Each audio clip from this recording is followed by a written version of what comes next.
നിങ്ങളുടെ ഇഷ്ട പരമ്പരകൾ എക്സ്ക്ലൂസീവായി സൺ നെക്സ്റ്റ് ആപ്പിലൂടെ തികച്ചും ഫ്രീ ആയി ഇപ്പോഴേ ആപ്പ് ഡൗൺലോഡ് ചെയ്യൂ. നീ ആരോട് ചോദിച്ചിട്ട് എവന്റെ കൂടെ ഇറങ്ങിപ്പോന്നേ? അമ്മയോട് ചോദിച്ചിട്ട് പോവാനാ ഞങ്ങൾ ഇതുവരെ വെയിറ്റ് ചെയ്തേ. വെച്ചുമോനെ ഭാനുമ്മ നോക്കിക്കോളാന്ന് പറഞ്ഞിട്ടുണ്ട്. ഞാൻ ദാസങ്ങളിൽ കണ്ടിട്ട് വേഗം വരാം. വാ വേഗം പോവാ. അനു നടക്കും.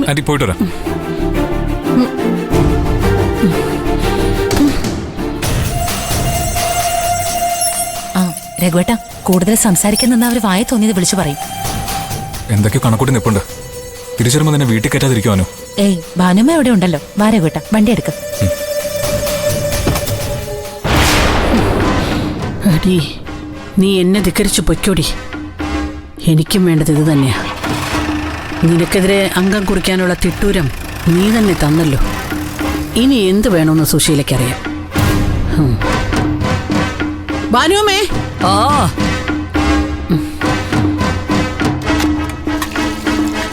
ഭാനുവമ്മേ, നിങ്ങളാണോ അവക്ക് കണ്ടവന്മാരോട് ഇറങ്ങിപ്പോകാൻ സൗകര്യം ചെയ്തു കൊടുക്കുന്നത്? കണ്ടവന്മാരിലൂടെ ഇറങ്ങിപ്പോയെന്നു? ആരാ ഇപ്പൊ അവിടെ നിന്ന് ഇറങ്ങിപ്പോയത്? എന്റെ മൂത്ത മകന്റെ ഭാര്യ അനുപമ. അവള് രഘുവിന്റെ കൂടെയല്ലേ സുശീല പോയത്? അവൻ അനുപമയുടെ സഹോദരനല്ലേ? പിന്നെ സഹോദരൻ. ഇന്ദ്രന് പെണ്ണ് കാണാൻ പണ്ട് പഞ്ചരത്നത്തിൽ പോയത് നിങ്ങൾക്ക് ഓർമ്മയുണ്ടോ? ഉണ്ടോന്ന്?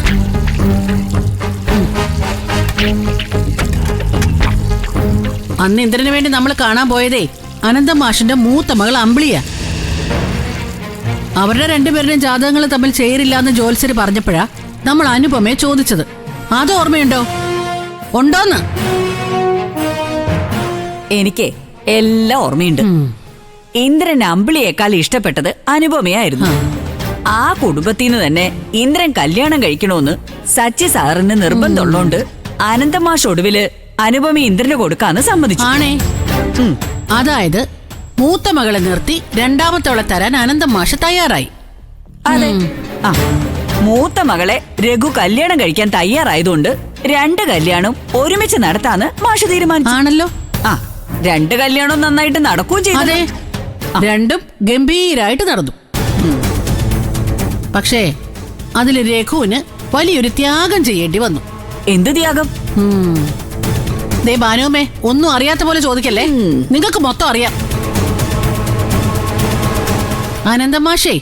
അനന്തമാഷ അനുപമയെ രഘുവിന് വേണ്ടി പറഞ്ഞു വെച്ചതായിരുന്നില്ലേ? അവര് തമ്മിൽ അന്ന് ഇഷ്ടത്തിലും ആയിരുന്നില്ലേ? ഇന്ദ്രനെ പോലെ ഒരു മരുമകനെ കിട്ടിയപ്പോ അനന്തമാഷ് രഘുവിന്റെ കാല് പിടിച്ച് മക്കളെ പരസ്പരം വെച്ചു മാറുമായിരുന്നില്ലേ? അല്ലേ? ഒന്ന് ചിലക്കാതിരിക്കും സുശീലേ. അല്ല, നീ എന്തുദ്ദേശത്തിൽ ഇപ്പൊ ഇത് പറയുന്നേന്ന് എനിക്കറിയാം. പക്ഷേ നിന്റെ ഒരു നീക്കും ഇനി നടക്കാൻ പോകുന്നില്ല. അതെ, നിങ്ങൾ അങ്ങനെ അങ്ങ് പറഞ്ഞൊഴിയാൻ നിക്കല്ലേ. നിങ്ങൾ എന്നോട് എന്താ ചോദിച്ചേ? അനുപമ അവന്റെ സഹോദരിയല്ലേന്ന്. അതിന്റെ ഉത്തരവാ ഞാൻ ഇപ്പൊ പറഞ്ഞത്.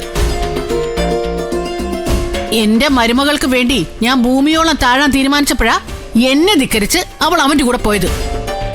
രഘു സഹോദരനായതുകൊണ്ട് അല്ലാന്നാ ഞാൻ പറഞ്ഞത്. ഇന്ദ്രൻ ഇവിടെ ഇല്ലാത്തപ്പോ അവൾ അവന്റെ കൂടെ പോവാൻ പാടില്ലായിരുന്നു. അവനിങ്ങി വരട്ടെ, ബാക്കി ഞാൻ അവനോട് പറഞ്ഞോളാം.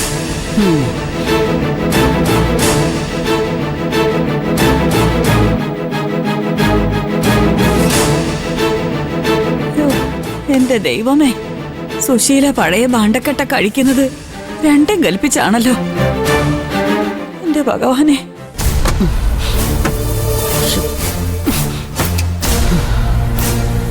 ആർക്കൊന്നും അറിയാത്ത പോലെ പെരുമാറ്റം. എല്ലാം എന്റെ കുഴപ്പമല്ലേ? എല്ലാം ഞാൻ ശരിയാക്കി കൊടുക്കാം.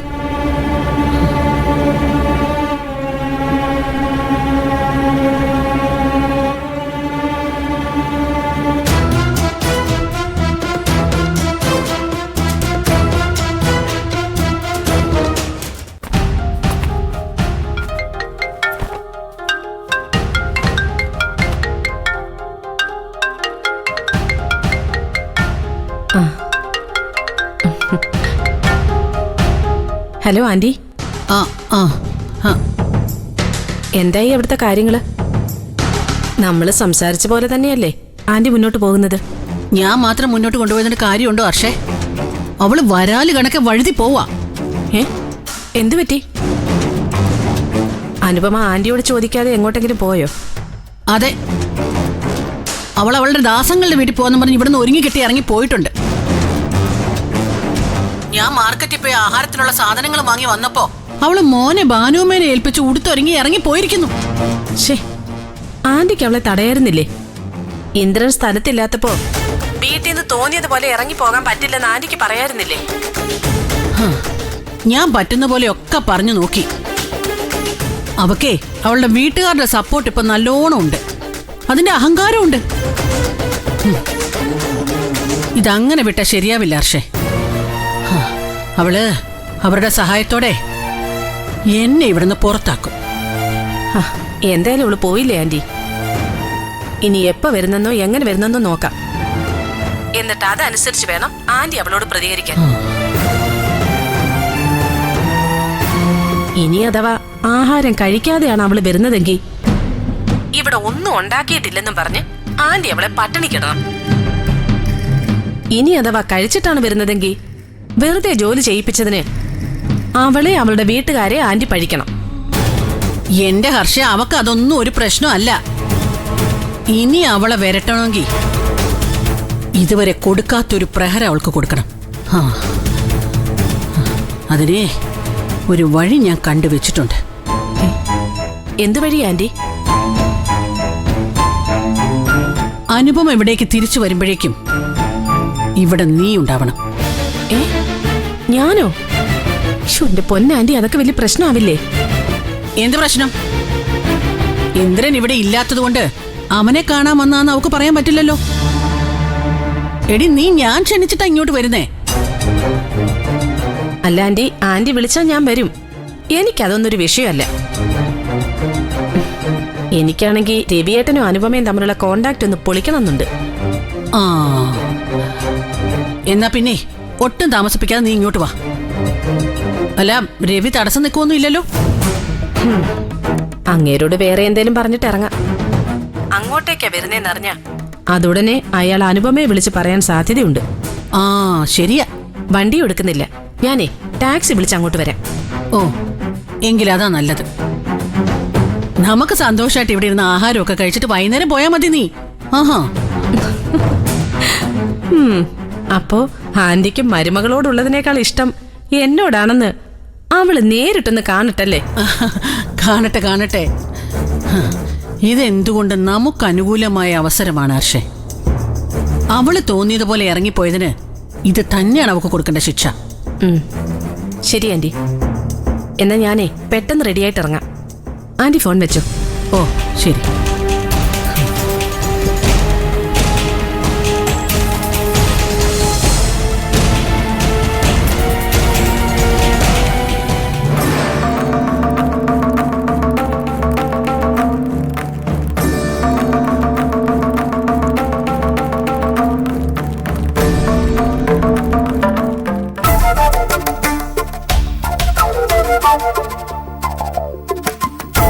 ദയ, ഈ ലെറ്റർ ഒന്ന് ശ്രദ്ധയോടെ വായിച്ചു നോക്കണം. ഇത് ഒരു ഇൻഷുറൻസ് കമ്പനി ദയയുടെ പേരിൽ അയച്ച ലെറ്ററാ. പഞ്ചരത്നത്തിൽ ഈ ലെറ്റർ വരുമ്പോൾ ദയ അന്ന് തറവാട്ടിലായിരുന്നു. അതുകൊണ്ടാ അന്ന് ഇത് ദയയുടെ കയ്യിൽ കിട്ടാതിരുന്നത്. കിട്ടിയിരുന്നെങ്കിൽ ഒരു പക്ഷേ നന്ദുവിൻ്റെ പ്രേതമാണ് ദയയെ പിന്തുടരുന്നെന്ന് ദയ വിശ്വസിക്കില്ലായിരുന്നു.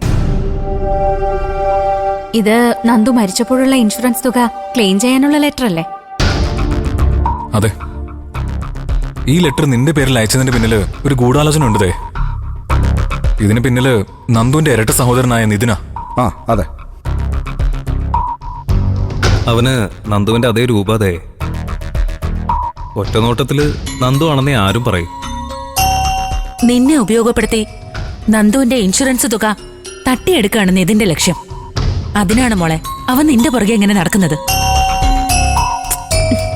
നിങ്ങൾ ഈ പറയുന്നതൊന്നും എന്റെ തലയിലോട്ട് കയറുന്നില്ല അനുചേച്ചി.